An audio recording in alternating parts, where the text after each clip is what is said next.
الله عز وجل في القرآن المجيد والفرقان الحميد: أعوذ بالله السميع العليم من الشيطان الرجيم.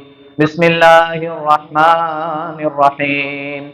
والنجم إذا هوى ما ضل صاحبكم وما غوى وما ينطق عن الهوى إن هو إلا وحي يوحى.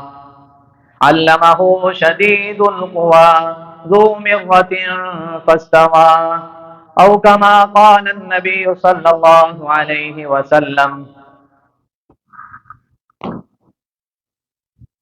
تمام قسم کی تعریفیں اس اللہ احکام الحاکمین کی ذات کے لیے ہیں جو ہم سب کا خالق ہے، مالک ہے، رازق ہے، داتا ہے، نفع نقصان کا مالک ہے، بگڑیاں بنانے والا ہے، موت و حیات کا مالک ہے، علی کل شیء قدیر ہے.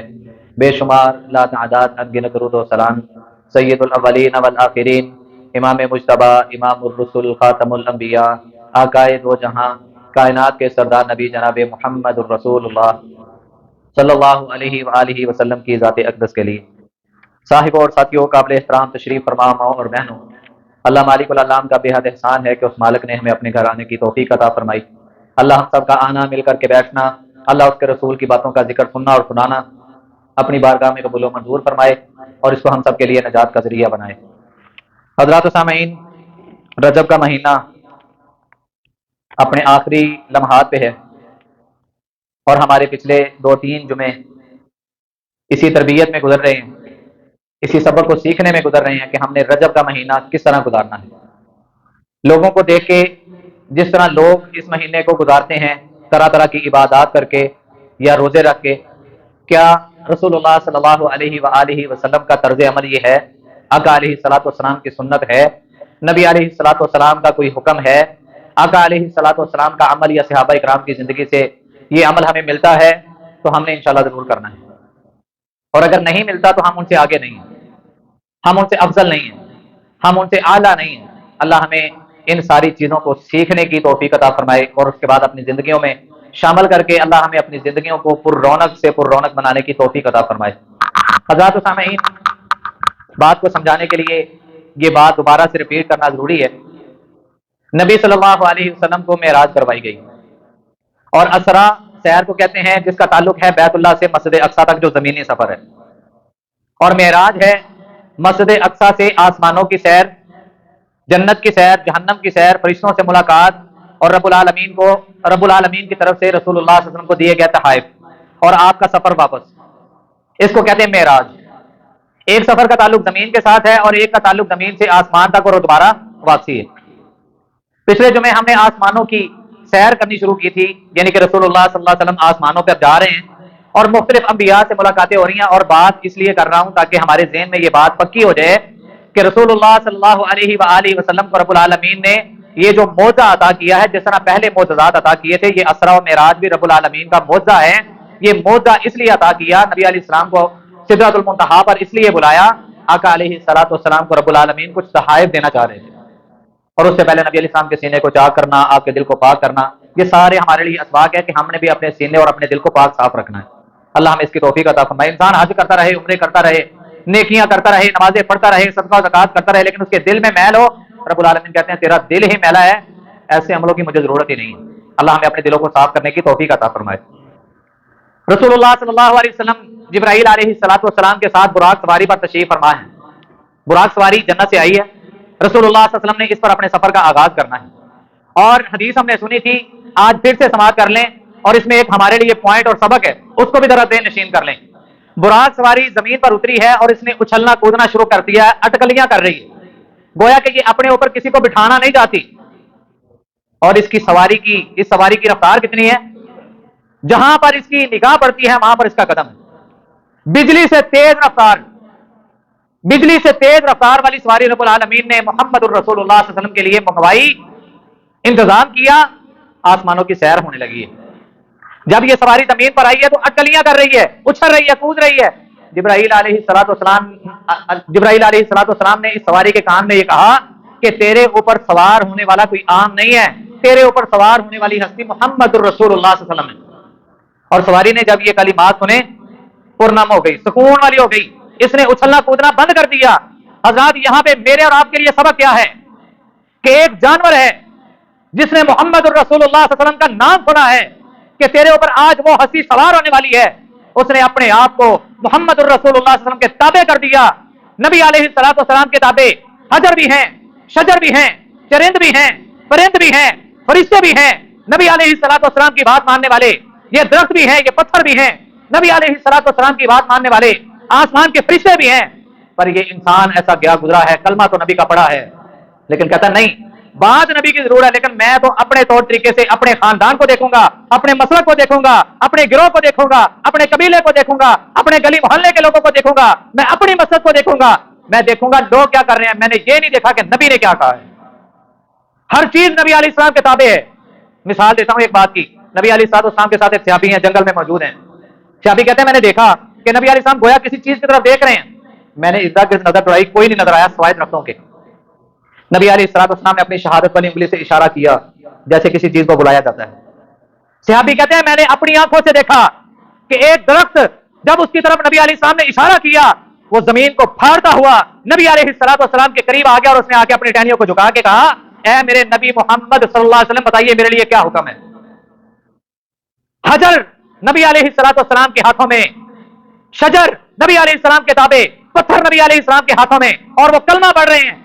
نبی علیہ السلام کے تابع رب نے چیزوں کو کر دیا، لیکن یہ انسان ہے، کلمہ پڑھتا ہے، رب کو مانتا ہے، لیکن اس کے باوجود بھی یہ آج تک اپنے آپ کو اللہ اور اس کے رسول کے تابع نہ کر پایا۔ اللہ ہمیں ایسا ایمان نصیب فرمائے۔ چلیے جی، سفر کا آغاز ہو گیا، پہلا آسمان، بات ہم نے سنی ہے نا، ذرا اس میں کچھ اسباق ہیں جو آپ کے سامنے رکھنا چاہتا ہوں۔ دروازہ کھٹکھٹایا گیا، پوچھا گیا کون ہے، بتایا گیا میں جبریل ہوں، آپ کے ساتھ کون ہے، میرے ساتھ محمد صلی اللہ علیہ وسلم ہے، ان کو بلایا گیا ہے، جی ہاں بلایا گیا ہے۔ دروازہ کھولا گیا، اہلاً سہلاً مرحبا، یہ پہلا آسمان گزرے ہیں۔ ایک سائڈ پہ دیکھتے ہیں ایک ضعیف العمر انسان بیٹھا ہے، کہتے ہیں یہ کون ہے؟ جبریل علیہ السلام کہتے ہیں یہ آپ کے باپ آدم علیہ السلام ہے، سلام کیجئے۔ سلام کیا گیا، سلام کیا گیا، دعائیں ملی، نیک بیٹے کو خوش آمدید، نیک نبی کو خوش آمدید۔ نبی علیہ السلام کہتے ہیں میں نے دیکھا جب یہ دائیں کی طرف دیکھتے ہیں تو رونا ہنسنا شروع کر دیتے ہیں، جب بائیں کی جانب دیکھتے ہیں تو رونا شروع کر دیتے ہیں، کچھ روحیں، کچھ سائے، ایسی چیزیں محسوس ہو رہی ہیں۔ نبی علیہ السلام نے سوال کیا اے جبریل یہ کیا ماجرا ہے؟ بتایا گیا یہ دائیں جانب والی ان کی اولاد ہے جن کو رب العالمین نے جنت عطا کرنی ہے، بائیں جانب والے وہ لوگ ہیں جن کو رب العالمین نے جہنم عطا کرنی ہے۔ جب یہ دائیں دیکھتے ہیں تو خوش ہو جاتے ہیں، بائیں دیکھتے ہیں تو اپنی اولاد کو دیکھ کے رونا شروع کر دیتے ہیں۔ قرآن نے اس کا اعلان کیا، قرآن نے دو اعلان کیے، یا تو اصحاب الیمین ہوگا یا اصحاب الشمال ہوگا، دائیں ہاتھ والوں میں ہوں گے یا بائیں ہاتھ والوں میں ہوں گے۔ دائیں ہاتھ والوں میں اگر ہو گئے تو کامیابی ہی کامیابی ہے، کامرانی ہی کامرانی ہے، جنت اس کا ٹھکانہ اور اعزاز ہے۔ لیکن اللہ نہ کرے وہ اصحاب الشمال ما اصحاب الشمال، سورۃ الواقعہ کے اندر رب العالمین اعلان کرتے ہیں کہ بائیں ہاتھ والے کیا ہی برے ہیں بائیں ہاتھ والے۔ اگر آدم علیہ السلام کی بائیں کی جانب کے لوگوں میں اللہ نہ کرے میرا اور آپ کا شمار ہو گیا تو کیا بنے گا؟ فریق فی الجنت و فریق فی السعیر، ایک گروہ جنت میں ہے اور ایک گروہ جہنم کے اندر ہے۔ کیا میں نے اپنے آپ کو اس قابل بنا لیا ہے کہ میں آدم علیہ السلام کی دائیں جانب اصحاب الیمین فریق فی الجنہ، ان لوگوں میں نے اپنے آپ کو شمار کر لیا ہے؟ میرا ایمان اس لیول کا ہے، ایمان لانے کے بعد میں اپنے آپ کو نبی علیہ السلام کے تابع اس قدر کر چکا ہوں کہ میرا دل مجھے اس بات کی تسلی دیتا ہے کہ تو فریق فی الجنہ میں ہے، اصحاب الیمین میں ہے۔ آدم علیہ السلام جن کو دیکھ کے مسکرا رہے ہیں تیرا شمار ان میں ہے۔ اگر تو ایسا ہے، تیری زندگی اطیع اللہ و اطیع الرسول والی ہے، تو اپنے آپ پر اس بات پر فخر کر کے رب نے تجھے نبی کا امتی بنانے کے ساتھ توحید کی، قرآن اور حدیث کی سمجھ عطا کر دی اور اس پر تجھے زندگی گزارنے کا رب نے غنیمت کے طور پہ موقع عطا کر دیا، اور اگر نہیں تو پھر اپنا محاسبہ کر۔ اسرا و معراج سے صرف ہم نے دنیا کی رسومات کو نہیں لینا، اسرا و معراج سے صرف ہم نے یہ نہیں دیکھنا کہ یار فلاں لوگ اس رات یہ عبادت کر رہے ہیں، فلاں لوگ اگلے دن کا روزہ رکھ رہے ہیں، فلاں لوگ اس طرح کر رہے ہیں۔ ہم نے دیکھنا ہے اگر کامیاب ہونا ہے، کامران ہونا ہے، جنت میں جانا ہے تو قرآن نے اصول بیان کیا ہے، وہ کیا ہے؟ یا ایھا الذین آمنوا اطیعوا اللہ واطیعوا الرسول، ایمان والو اللہ کی اطاعت کرنی ہے اور اس کے رسول کی فرما برداری کرنی ہے۔ کسی مولوی کسی مفتی کے پیچھے لگنے میں آپ کو جنت نہیں ملنے والی، جنت ملنے والی ہے کس کے پیچھے لگنے میں؟ جو آپ دیں رسول اللہ صلی اللہ علیہ وسلم کے پیچھے چلیں گے، ان کی اطاعت کریں گے، ان کی فرما برداری کریں گے، ان جیسے اعمال بنانے کی کوشش کریں گے جو انہوں نے دے دیا ہے۔ قرآن نے اعلان کیا ما آتاکم الرسول فخذوہ وما نہاکم عنہ فانتہوا، میرے نبی نے جو دے دیا ہے وہ لے لو، جسے منع کر دیا ہے اس سے رک جاؤ۔ مطلب جو بات بتا دی ہے وہ دین ہے، وہ کرنا ہے، اور جو آپ نے کام نہیں کیے مطلب وہ منع ہے، ہم نے ان کاموں کے قریب بھی نہیں جانا۔ اللہ میں سمجھنے کی توفیق عطا فرمائے۔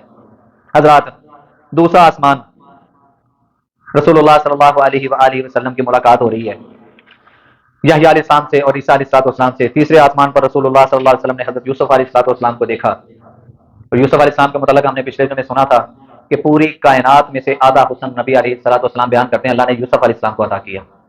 اور اللہ کے بعد اس پوری کائنات میں سب سے خوبصورت کون ہے؟ نبی علیہ السلام. آقا علیہ السلام بیان کرتے ہیں کہ اللہ نے یوسف علیہ السلام کو پوری کائنات میں سے آدھا حسن عطا کیا، اتنے خوبصورت، اتنے عالی شان. لیکن آپ نے کبھی سورت یوسف پڑھی ہے؟ جی، سورت یوسف کبھی پڑھی ہے ترجمے کے ساتھ، تفسیر کے ساتھ؟ اس پوری سورت میں رب نے یوسف علیہ السلام کے حسن کا تذکرہ نہیں کیا، کیونکہ رب کے ہاں حسین و جمیل ہونا کمال کی بات نہیں ہے. اس پوری سورت کے اندر رب العالمین نے یوسف نام کی سورت تو بنا دی لیکن حسن یوسف کا تذکرہ نہیں کیا. ہاں اتنا ساتا ہے کہ لوگوں نے دیکھا اور دیکھ کے ان کی خوبصورتی کو اپنی انگلیوں کے پوروں کو کاٹ لیا.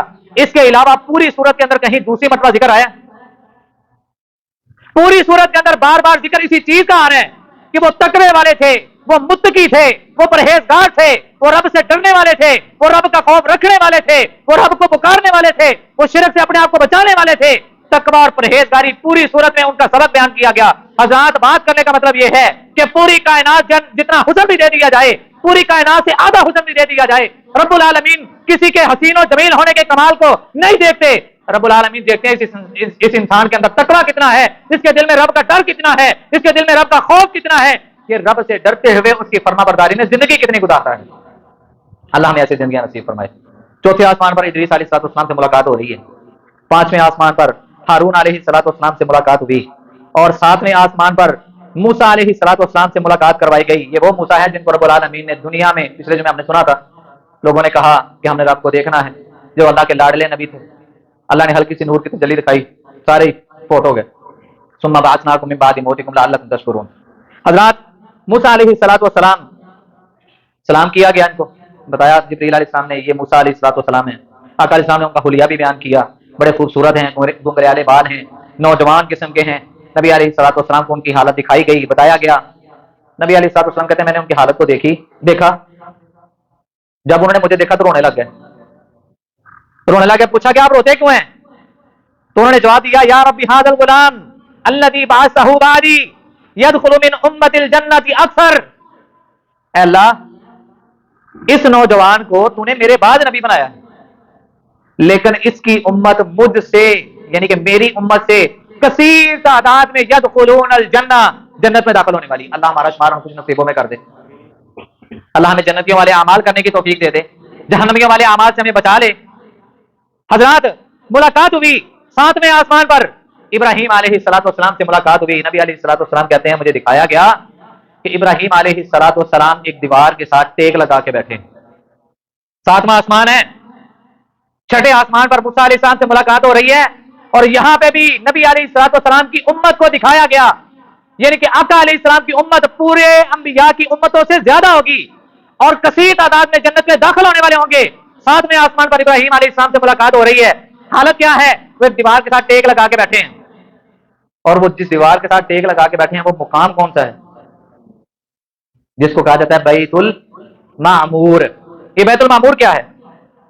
بیت المعمور رسول اللہ صلی اللہ علیہ وسلم نے فرمایا جس طرح اس زمین پر رب العالمین نے بیت اللہ کی بنیاد رکھوائی، جس طرح آج بیت اللہ ہے، سیم اسی طرح آسمان پر ساتویں آسمان پر رب العالمین نے بیت المعمور بنایا ہے.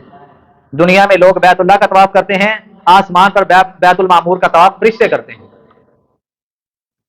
آسمان پر فرشتوں کا بیت المعمور کا طواف کرنا، اور حضرات آپ اندازہ لگا لیں کہ فرشتوں کی تعداد کتنی ہے. محمد الرسول اللہ صلی اللہ علیہ وسلم نے فرمایا کہ 70,000 فرشتہ ایک دن میں اس بیت المعمور کا چکر لگاتا ہے. اور ایک فرشتہ جس نے ایک مرتبہ بیت المعمور کا چکر لگا لیا، اس کا طواف کر لیا، قیامت تو آ سکتی ہے پر اس کی باری دوبارہ نہیں آ سکتی، اس کا نمبر دوبارہ نہیں آ سکتا. اتنی تعداد میں فرشتے ہیں، اتنی کثیر تعداد ہے.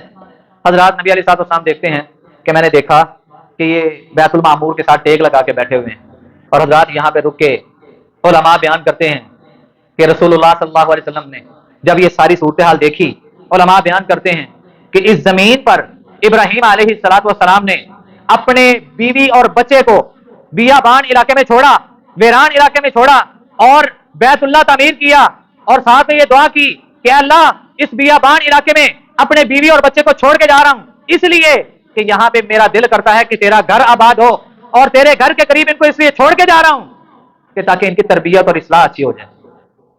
فکر چیک کریں، فکر، اس ارادے، اس مقصد کو مد نظر رکھتے ہوئے رب اجعل ھذا البلد آمنا، وہ ساری قرآن کی آیات ان کو سامنے رکھیں۔ ابراہیم علیہ السلام نے اس دنیا کے اندر رب کا گھر بنایا، اپنے بیوی اور بچے کو تنہا چھوڑا۔ رب العالمین نے ابراہیم علیہ السلام کے اس کام کو اتنی عزت عطا کی کہ ابراہیم علیہ السلام کو فرشتوں کا پڑوس عطا کر دیا۔ بیت المعمور ہے، فرشتے وہاں پہ چکر لگا رہے ہیں، وہاں پہ ہی ابراہیم علیہ السلام ہے۔ رب نے دنیا میں یہ کام کرنے پر ان کو فرشتوں کا پڑوس عطا کر دیا۔ اور آزاد میں یہاں پہ کہنا چاہوں گا، آج ہم اعلان سنتے ہیں نا مسجد کا، تو ہمارے منہ ٹیڑے میڑے ہونا شروع ہو جاتے ہیں، دل بدن ہونا شروع ہو جاتے ہیں، دماغ میں طرح طرح کی باتیں اور فطور آنا شروع ہو جاتا ہے کہ یار مولوی میں تو کم ہی کوئی نہیں، میں تبلیغ کروں، میں دعوت دوں، میں ایک پیغام پاس کروں، مجھے اس کا اجر مل گیا، آپ کریں نہ کریں، جو کرے گا اجر لے لے گا، جو نہیں کرے گا اس کی مرضی۔ لیکن یاد رکھیے کل قیامت کا دن ہوگا، رب العالمین ایک اعلان کریں گے کہ کہاں ہیں وہ لوگ جو میرے پڑوسی ہیں۔ کیوں جی تھوڑے جو کون کون ہے اللہ کا پڑوسی بننا چاہتا ہے؟ ذرا ہاتھ کھڑا کرو۔ ماشاءاللہ سارے بننا چاہ رہے ہیں اللہ کے پڑوسی۔ اللہ تبارک تعالیٰ، اے اللہ یہ دیکھ لے سارے تیرے پڑوسی بننا چاہتے ہیں، ہم اس قابل بنا دیں، آمین کہہ دیں سارے۔ رب العالمین اعلان کریں گے کہاں ہیں میرے پڑوسی؟ پوچھنے والا رب سے پوچھے گا اللہ آپ کے پڑوسی؟ رب العالمین خود ہی جواب دیں گے جو میرے گھروں کو بنانے والے، میرے گھروں کو آباد کرنے والے وہ میرے پڑوسی ہیں۔ ابراہیم علیہ السلام نے اس دنیا میں اللہ کا گھر بنایا تھا، رب العالمین نے فرشتوں کا پڑوس ادا کر دیا۔ میں اللہ کی قسم اٹھا کے کہتا ہوں، آج اگر میں اور آپ اس کائنات کے اندر رب کا گھر بناتے ہیں، اس کی ضرورتوں کو پورا کرتے ہیں، اس میں آباد کاری کا حصہ بنتے ہیں، اللہ انشاءاللہ ہمیں اپنا پڑوس عطا کر دے گا۔ کیوں جی، امید ہے کہ نہیں؟ رسول اللہ صلی اللہ علیہ وسلم بیان کرتے ہیں، ساتواں آسمان ہے، بیت المعمور کی بات آپ نے سن لی، نبی علیہ السلام فرماتے ہیں یہاں پہ پھر مہمان نوازی کی گئی، جس طرح مسجد اقصی میں مہمان نوازی کی گئی تھی نا، یہاں پہ دوبارہ پھر مہمان نوازی کی گئی۔ نبی علیہ السلام فرماتے ہیں ثم اتیت باناء من خمر واناء من لبن، پھر میرے پاس دو برتن لائے گئے، ایک میں دودھ ہے اور ایک میں شراب ہے۔ نبی علیہ السلام کہتے ہیں میں نے دودھ والے برتن کو پکڑا اور دودھ والے برتن کو پکڑ کے میں نے پینا شروع کر دیا، اور اس وقت جبریل علیہ السلام کہتے ہیں آپ نے فطرت والی چیز کو پسند کیا ہے، اللہ کی قسم اما انک لو اخذت الخمر غوت امتک، صحیح البخاری صحیح مسلم کی روایت ہے، اللہ کی قسم اگر آپ دودھ کو چھوڑ کے شراب والے پیالے کو پکڑتے آپ کی امت گمراہ ہو جاتی۔ شراب پینے والے آج سمجھتے ہیں کہ ہم گمراہ ہیں، شراب پینے والے آج سمجھتے ہیں کہ ہم رب کے باغی ہیں، شراب پینے والے سمجھتے ہیں کہ ہم نے رب کی حدوں کو پھلانگا ہے، شراب پینے والے آج یہ سمجھتے ہیں کہ ہم رب کو ناراض کر رہے ہیں، شراب پینے والے یہ سمجھتے ہیں کہ ہم جنت کی شراب اپنے اوپر حرام کر رہے ہیں جس کو رب نے قرآن کی زینت بنایا، شرابا طہورا، پاکیزہ شراب۔ اسرا و معراج صرف کھانے پینے کا نام نہیں ہے، نبی علیہ السلام ایک ایک آسمان کی سیر کر رہے ہیں، اس میں میرے اور آپ کے لیے ایک ایک سبق موجود ہے۔ نبی علیہ السلام نے فرمایا جس نے اس کائنات میں شراب کو پی لیا اور بغیر توبہ کے وہ مر گیا، وہ بد نصیب انسان کہ جن کی طرف رب دیکھنا بھی پسند نہیں کرے گا، جن کو گناہوں سے پاک بھی نہیں کرے گا، جن کے لیے رب العالمین نے دردناک قسم کا عذاب تیار کر کے رکھا ہے، یہ ان بد نصیبوں میں ایک یہ بندہ بھی ہے جو ہمیشہ شراب پینے والا اور اسی حالت میں بغیر توبہ کے یہ مر گیا۔ اللہ نہ تو اس کی طرف نظر رحمت سے دیکھیں گے، نہ ہی اسے کلام کریں گے، نہ ہی اس کو گناہوں سے پاک کریں گے، بلکہ وَلَهُمْ عَذَابٌ عَلِيمٌ، اس کے لیے دردناک قسم کا عذاب رب نے تیار کر کے رکھا ہے۔ آج شرابیں پیے جا رہے ہیں، یہ اپنے آپ سمجھتے نہیں کہ ہم گمراہ ہیں۔ جبریل علیہ السلام کیا نبی علیہ السلام سے جھوٹ بول رہے ہیں کہ اگر آپ شراب کو پیتے اللہ آپ کی امت کو گمراہ کر دیتا۔ آج شراب پینے والا اپنے آپ کو بڑا چڑھا کے کہتا میں نبی کا امتی ہوں، تو نبی کو تو یہ حکم دیا جا رہا ہے، نبی کو یہ بات کیا جا رہا ہے کہ اگر آپ شراب پیتے تو آپ کی امت گمراہ ہوتی۔ نبی نے تو شراب پی نہیں، نبی نے تو دودھ کو پسند کیا، تیرے اوپر کس کا اثر چلا گیا؟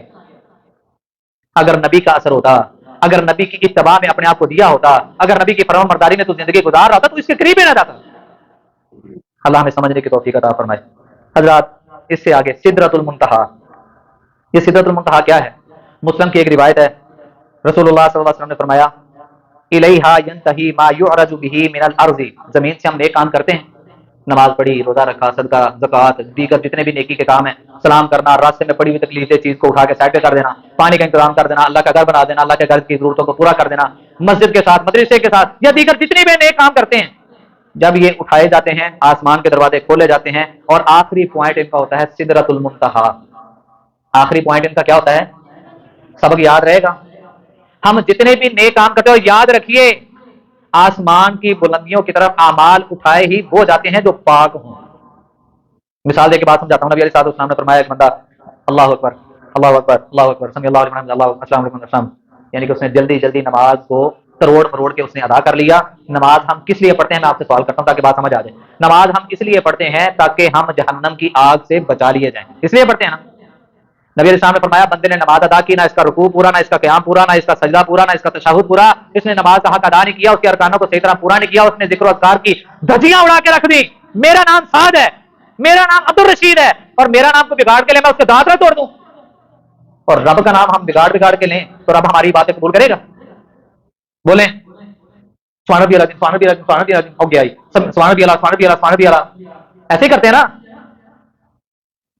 تو کیا نبی علیہ السلام نے فرمایا اس کی نماز کے ارکان پورے نہیں، ذکر و اذکار کی تسبیحات پوری نہیں، اس کی نماز اس کے سر سے اٹھتی ہے، اس کی نماز اس کے سر سے اوپر اٹھتی ہے اور وہ جلا کے راکھ ہو جاتی ہے، گویا کہ وہ ایک سیاہ کوئلہ بن جاتا ہے، اور یہ نماز اس پڑھنے والے کے لیے بد دعا کرتی ہے، جا جس طرح تو نے مجھے ہلاک کیا ہے، مجھے برباد کیا ہے، مجھے رسوا کیا ہے، اللہ تجھے بھی ذلیل و رسوا کر دے۔ حضرات عمل کریں گے، سب سے پہلے یہ دیکھیں گے کہ میرا یہ عمل نبی علیہ السلام کی زندگی سے ملتا ہے، اخلاص موجود ہے، تقوی کے ساتھ رب کی رضا کے لیے یہ عمل کیا گیا ہے، دنیا کو دکھانا مقصد نہیں ہے۔ یہ عمل اٹھتا ہے، آسمانوں کے دروازے کھلتے جاتے ہیں، یہ عمل نکلتا نکلتا نکلتا ساتویں آسمان کے اوپر سدرۃ المنتہا پہ جا کے یہ رک جاتا ہے، وہاں پہ یہ فرشتے اس کو رب العالمین کے حوالے کرتے ہیں، یعنی کہ یہ آخری پوائنٹ ہے۔ اور سن لیں نبی علیہ الصلوۃ والسلام نے فرمایا فَيُقْبَضُ مِنْهَا وَإِلَيْهَا يَنْتَهِي مَا يُحْبَطُ بِهِ مِنْ فَوْقِهَا، آسمان سے یعنی کہ رب العالمین کی طرف سے جو فرشتوں کے اندر ڈیوٹیاں لگائی جاتی ہیں، جو ان کو پیغام پاس کیا جاتا ہے، وہ اوپر سے اسی سدرۃ المنتہا پر آتے ہیں، نیچے سے ہمارے اعمال جا رہے ہیں، اوپر سے حکم الہی آ رہے ہیں، یہ وہ پوائنٹ ہے۔ اور یہاں پہ علماء بیان کرتے ہیں مساجد کے اندر بڑا بڑھا چڑھا کے کہ یہاں پہ گئے تو جبریل کے پر جلنے لگ گئے، جبریل نے کہا اے نبی صلی اللہ علیہ وسلم میں یہاں سے آگے نہیں جا سکتا، کسی فرشتے کو آگے جانے کی اجازت نہیں ہے، اور نبی علیہ السلام کو آگے بلایا گیا، من گڑت باتیں اللہ کی قسم ممبر رسول پہ کھڑا ہوں، پوری ذمہ داری کے ساتھ کر رہا ہوں۔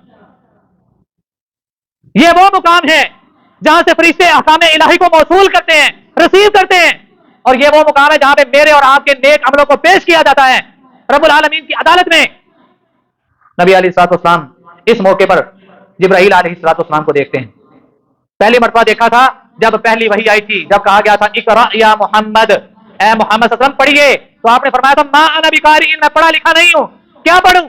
تو کہا گیا تھا اقرأ بسم ربک الذی خلق خلق الانسان من علق اقرأ وربک الاکرم الذی علم بالقلم علم الانسان ما لم یعلم۔ پہلی وحی آئی تھی، اس وقت نبی علیہ السلام نے جبرائیل علیہ السلام کو اصلی شکل میں دیکھا تھا، اصلی حالت میں دیکھا تھا، اور آج اس موقع پر نبی علیہ الصلوۃ والسلام نے دوبارہ جبرائیل علیہ الصلوۃ والسلام کو اصلی حالت میں دیکھا، اور زمین پہ آ کے اپنے صحابہ اکرام کو بتایا کہ میں نے دوسری مرتبہ جبریل کو اس کی اصلی شکل میں دیکھا ہے۔